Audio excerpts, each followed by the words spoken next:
The morning they dragged Silas Cray out of Ridgewater, he could smell bacon frying in Martha Pollard's kitchen 3 doors down, and the scent followed him like a dog he couldn't keep. 2 deputies held his arms while Judge Eckert read the sentence from the courthouse steps.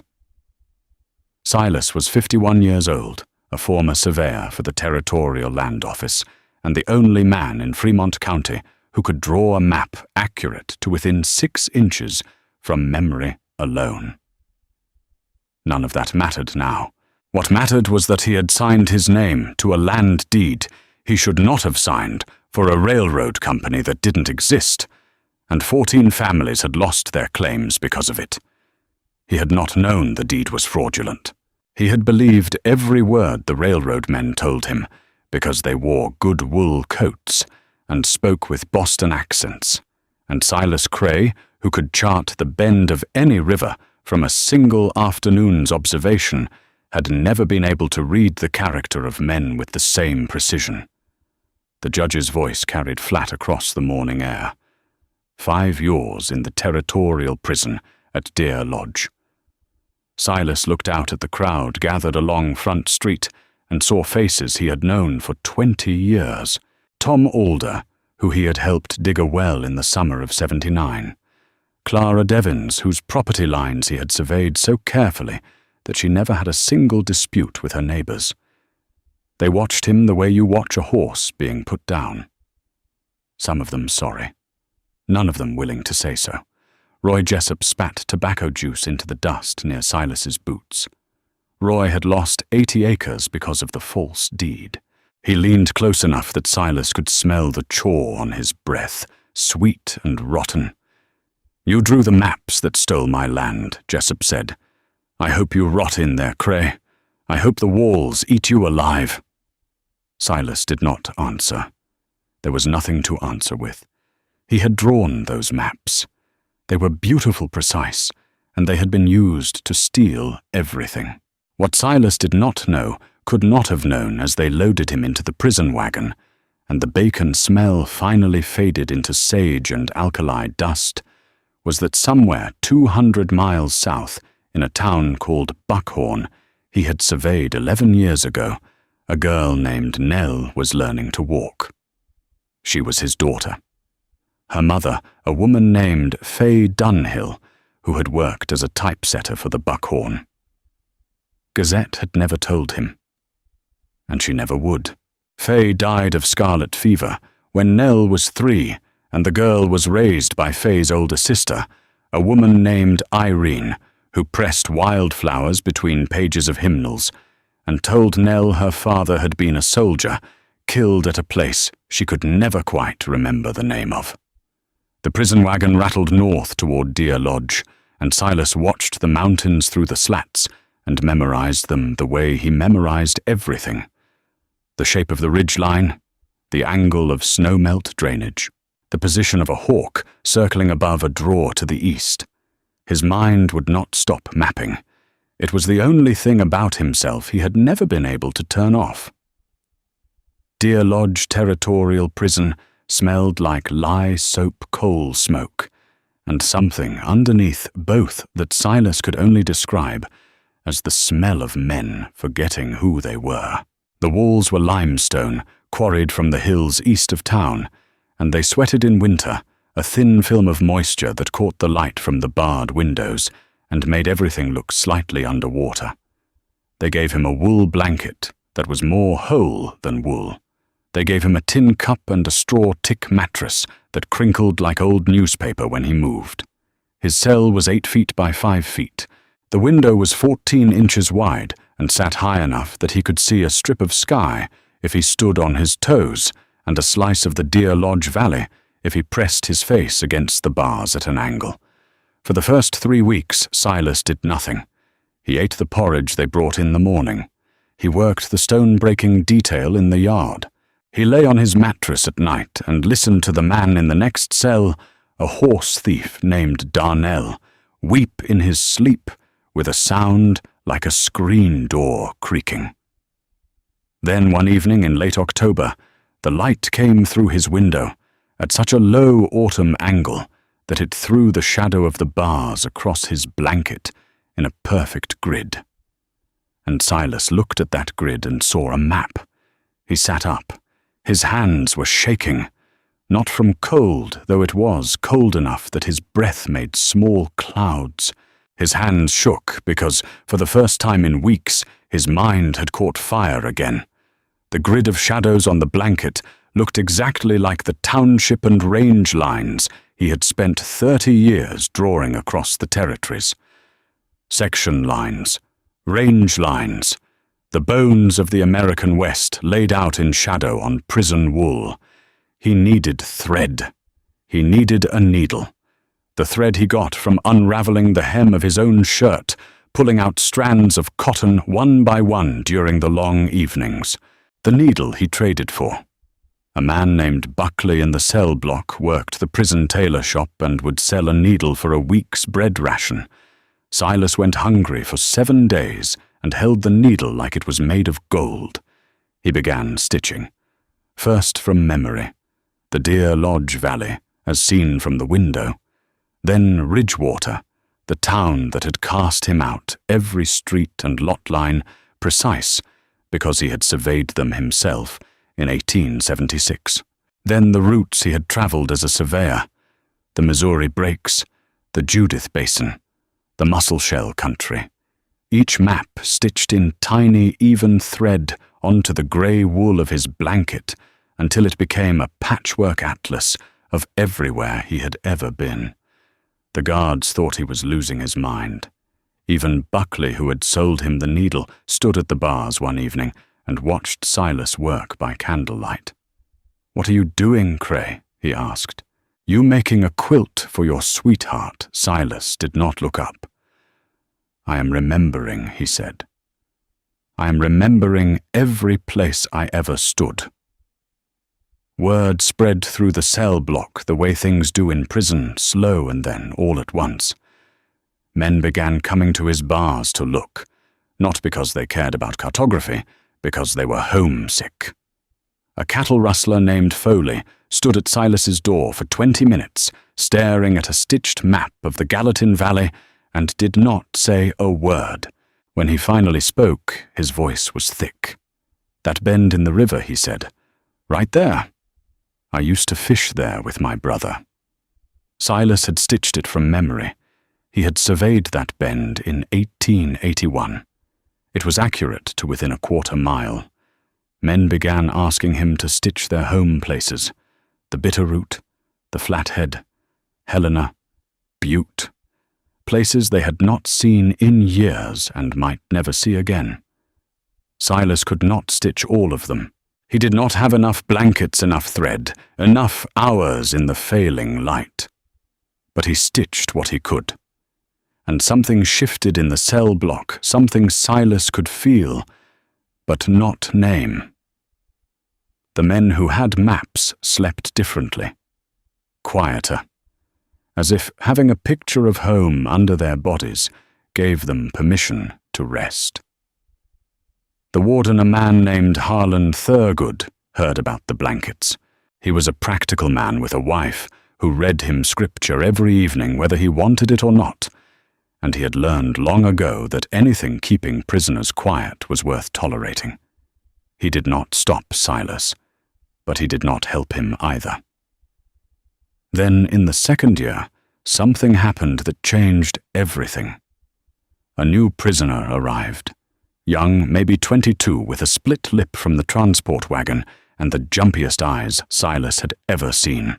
His name was Calvin Dees, and he had been convicted of robbing a stagecoach near Bozeman, though Calvin swore to anyone who would listen that he had only held the horses and hadn't known what the other men intended. Nobody believed him. Nobody ever believes the man holding the horses. Calvin watched Silas stitch for 3 days without saying anything. On the 4th day he approached the bars. He was holding a scrap of paper, folded small. "I heard you make maps," Calvin said. Silas looked up. His eyes ached from close work. The light was bad. It was always bad.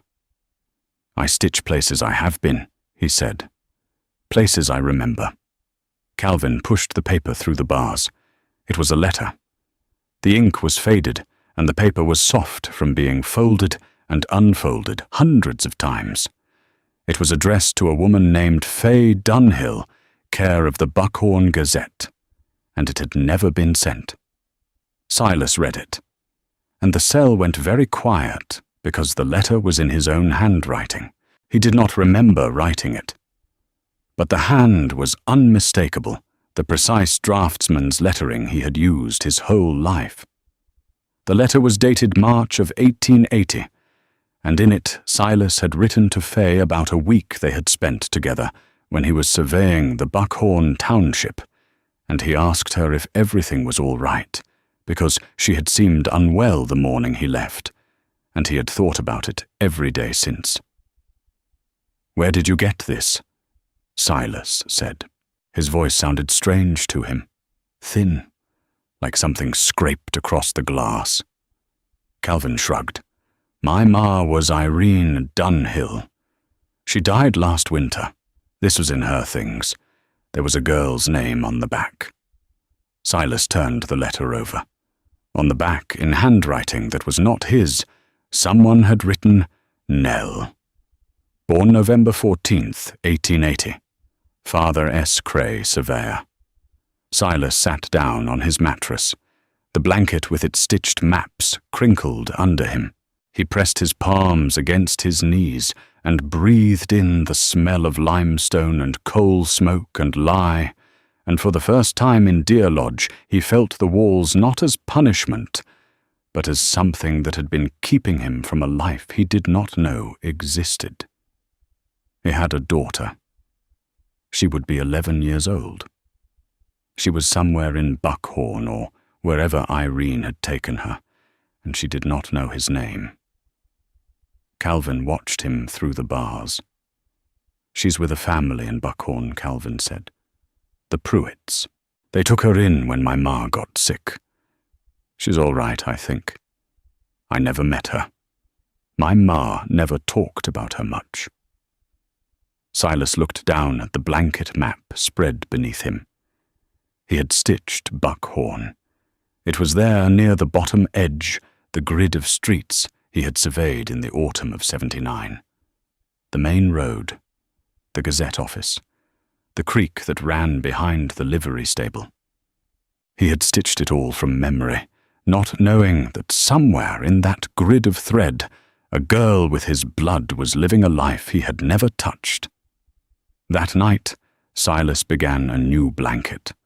Not a map of places he had been, a map for someone who needed to find him. He stitched the route from Buckhorn to Deer Lodge, every river crossing, every pass, every landmark a traveler would need. He marked water sources with blue thread pulled from the lining of Calvin's coat. He marked dangerous stretches with red thread from a scrap of calico the prison laundry had discarded. He stitched the distance in miles between each landmark, tiny numbers no bigger than a grain of wheat. It was the most accurate map he had ever made. Not because of his skill, though his skill was considerable, because of what it was for. Calvin Dees was released 4 months later, his sentence shortened for good behavior. Silas gave him the blanket folded tight and tied with a strip of mattress ticking. "Take this to Buckhorn," Silas said. "Find the Pruitt family. Find the girl. Tell her." He stopped. He did not know what to tell her. He was a convicted man in a limestone cell who had helped steal 14 families' land even if he had not meant to. What do you tell a daughter who does not know you exist?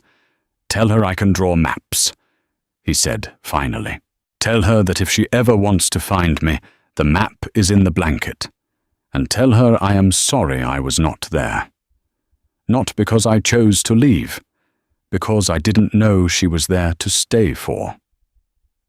Calvin took the blanket and left through the prison gate on a Tuesday morning in April, and Silas stood at his window pressed against the bars and watched him walk down the road until he was just a dark speck against the spring-green valley, and then nothing at all. Silas did not know if Calvin would deliver the blanket. He did not know if the girl was still in Buckhorn. He did not know if the Pruitts were kind people or hard people or something in between. He knew nothing except that he had made a map, and maps are acts of faith. You draw the river where you believe the river runs. You mark the trail where you believe the trail goes, and then you trust that someone will follow it. He went back to his work. He stitched blankets for the men who asked. He stitched the Yellowstone country for a cattle thief who cried when he saw it. He stitched the streets of Helena for a forger who had not seen his mother in 6 years. He stitched and stitched until his fingers were calloused and his eyes strained, and the guard stopped commenting, because it had become as much a part of Deer Lodge as the limestone walls themselves. Warden Thurgood came to his cell one evening in the 3rd year. He stood in the doorway with his hands clasped behind his back, the way he always stood, and he looked at the blanket Silas was working on. It was a map of the entire territory, the most ambitious piece Silas had attempted. Thurgood studied it for a long time. "My wife says, 'What you are doing is a kind of prayer,'" Thurgood said. Silas pulled a stitch tight. "I would not know about that," he said. Thurgood nodded slowly. There was something in his face that Silas had not seen before, a flicker of something that might have been recognition. "I lost a son," Thurgood said. "Diphtheria. He was 4. I have thought sometimes that if I could draw a map to wherever he is, I would stitch it onto anything. A blanket, a wall, my own skin. I understand the impulse, Cray, even if I cannot say so officially." He left without another word. Silas sat in the quiet of his cell and listened to the limestone walls tick as the temperature dropped, and he thought about Harlan Thurgood, standing in a child's empty bedroom, wanting to draw a map to a place no map can reach. The 4th year passed. Then the 5th. On the morning of his release, Silas Cray walked out of Deer Lodge Territorial Prison, carrying nothing but the clothes on his back and a single blanket folded under his arm. It was the first blanket he had ever stitched the map of Ridgewater, and he carried it not out of sentiment, but because it was his. He had made it. It was the only thing in the world he could say that about. He did not go to Ridgewater.